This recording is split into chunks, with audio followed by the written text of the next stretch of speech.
Welcome to This Explainer.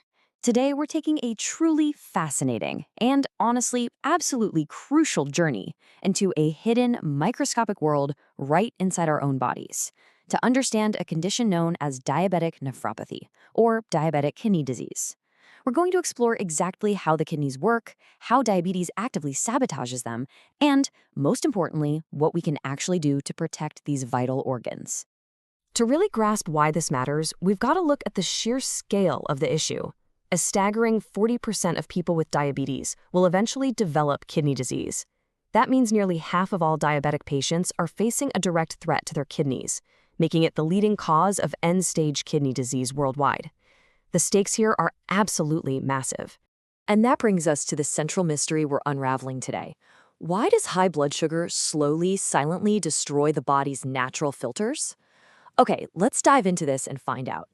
Here's our roadmap for today. We'll start with this silent kidney threat, then peek inside the filtration system, explore exactly how diabetes causes damage, talk about catching the invisible signs, and finally, look at fighting back with treatments. Let's get to it. Section 1, the silent kidney threat, operating in the shadows. You see, the most dangerous aspect of diabetic kidney disease is that early on, it operates completely under the radar. Globally, we're talking about 537 million adults living with diabetes. To put that into perspective, that's literally more than the entire populations of the US and Mexico combined. And because early-stage diabetic nephropathy has absolutely no symptoms, millions of people could be experiencing microscopic kidney damage right now without even feeling a tiny bit sick. That's exactly why understanding the science is an absolute game changer. Part 2. Inside the filtration system. We're zooming in on the kidney's machinery. To figure out what's going wrong, we need to zoom way in, from those massive global stats right down into the high-performance micromachinery of your kidneys. Each kidney packs about 1 million tiny filtering units called nephrons, and right at the heart of each nephron is the glomerulus. Think of the glomerulus as a highly delicate, high-pressure filter. Its one and only job is to take the blood pumping into it and selectively push out waste and extra fluid to make urine, all while keeping the good stuff, like essential proteins, safely locked inside your bloodstream. Now, what's really interesting about this slide is how it perfectly maps out this microscopic battleground. Notice the blood vessels flowing in and out. Those are the afferent and efferent arterioles. Inside that capsule, you've got this beautiful network of capillaries filtering the blood. But if you look closely at the labels, you'll see advanced glycation end products, inflammatory cells, and oxidative stress just attacking the structure. The diabetic environment essentially turns this beautifully tuned filtration system into an active, hostile war zone. And one of the most crucial structures catching the brunt of this attack are the podocytes.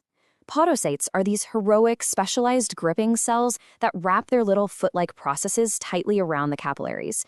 They're basically the ultimate gatekeepers. They maintain the filtration barrier so large, important proteins don't leak out into the urine. The really scary part, the grave danger here, is that once these podocytes are damaged or detached, they just don't regenerate well. Once they're gone, the filter essentially breaks. Moving on to part 3, how diabetes causes damage. Let's look at the core pathophysiology. So how does diabetes actually pull this off? Well, it all kicks off with chronic high blood sugar. That excess glucose causes the kidney to actively reabsorb more sodium. Because of this, the kidney gets totally tricked into thinking it isn't getting enough blood flow. So, in response, it dilates the incoming artery to let more blood in, which cranks up this intense, high pressure inside the glomerulus, a state we call hyperfiltration. Let's move to and see how this builds, because this mechanical stress literally stretches and injures our gatekeepers, the podocytes. Over time, that progressive damage turns into irreversible scarring, or fibrosis. But wait, there's more. Alongside that mechanical pressure, you've got these microscopic chemical saboteurs doing their dirty work. High glucose creates advanced glycation end products, or AGEs. Picture AGEs as these stiff, abnormal sugars that latch onto the kidney's proteins, physically thickening and stiffening the filtration membrane. Plus, you've got severe oxidative stress and inflammation joining the party. On top of that, a hormone system called ROS, which usually just manages your blood pressure, goes into absolute overdrive, making that internal high pressure we just talked about even worse. As the filter physically breaks down, a protein called albumin leaks into the urine, which is known as proteinuria. And here's the kicker. Albumin isn't just a red flag for damage. When it's in the wrong place, it's actually toxic and actively accelerates the destruction of the kidney's tubules. It's a vicious cycle. The progression of this disease is really a tale of two extremes. In the early stages, the kidney is overworking and hyperfiltering, but it is completely silent. You won't feel a thing. Fast forward to the late stages, as fibrosis permanently wipes out the nephrons and the kidney's filtration rate, the GFR, just plummets. This is when the severe, life-altering symptoms hit hard. Swollen ankles from fluid retention, extreme fatigue, breathlessness, even itchy skin. By this final stage, survival literally requires renal replacement therapy. We're talking a dialysis machine or a kidney transplant. Which brings us to Section 4, catching the invisible signs. Let's talk routine clinical tests. Because we absolutely want to avoid those late stages at all costs. We can't just sit around waiting for symptoms. We have to actively hunt for the damage using routine tests. The absolute earliest warning sign is just a simple urine test to check for microscopic amounts of protein slipping through those damaged podocytes. Doctors also rely on blood tests for creatinine levels, which tells them exactly how well the kidney is clearing out waste. They'll regularly check your HbA1c to track your average blood sugar control over a 2 to 3 month window. And if those markers look off, they might bring in an ultrasound scan to physically check the size and shape of the kidneys. So the crucial point is, regular annual screening is your absolute best defense. Finally, Section 5, fighting back and treatments. Let's dive into the medical and lifestyle solutions.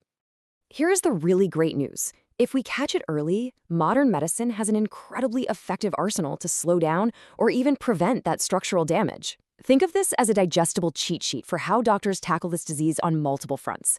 First, they target blood pressure aggressively, often using medications like ACE inhibitors or ARBs. These are absolutely brilliant because they don't just lower your overall body blood pressure, they specifically dilate the blood vessel exiting the glomerulus. This directly relieves that mechanical high-pressure stress right on the filter itself. There are also newer drugs called SGLT2 inhibitors that offer massive kidney protection. On top of that, doctors will strictly target your blood sugar, usually aiming for an HbA1c between 48 and 53, manage cholesterol with statins, and sometimes use diuretics like furosemide to clear out dangerous fluid retention. But, medications are really only half the battle here. Your daily lifestyle choices have a massive impact on the progression of this disease. Seriously, small changes are incredibly powerful. Aiming for about 150 minutes of exercise per week, managing your weight, and completely stopping smoking, which notoriously wrecks blood vessels, are real game changers. And I need to give you a critical warning right now. If your kidneys are compromised, you've got to avoid over-the-counter painkillers known as NSAIDs. People pop meds like ibuprofen and naproxen without a second thought, right? But they can be directly harmful to fragile kidneys, so always run it by a pharmacist first. To wrap things up, I want to leave you with this really powerful quote straight from the medical literature. It is imperative to understand the pathway in order to alter the course. Diabetic kidney disease is a formidable silent threat for sure, but it is definitely not an unbeatable one. By understanding the microscopic mechanics of the glomerulus, recognizing the vital importance of early screening, and leaning on both modern treatments and lifestyle tweaks, patients can actively protect their natural filters. So the final question I'll leave you with today is this. When was the last time you, or the people you really care about, had a routine check on your kidney health? Knowledge is power, and when it comes to your kidneys, catching it early literally changes everything.